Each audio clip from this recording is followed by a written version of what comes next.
તો અહીંથી ધારાસભ્ય સહિતનું આખું ટોળું ન્યા ગયું ગાંધીનગર. એટલે તમે શાસક છો પટ્ટાવાળા છો, તમારું કોઈ માનતું નથી.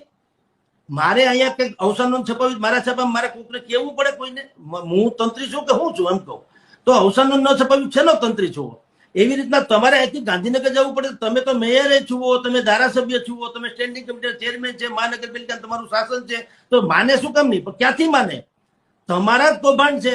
તમને ધરાય એટલા પૈસા નીરા હોય મોઢામાં, તમારા મોઢામાં મગ ભર્યા હોય, અહીં તો બોલીએ કઈ એમ છે નહીં. એટલે ન્યા જઈને કે છે કે બાપા હવે અમને બચાવો ને કઈક રસ્તો કાઢો.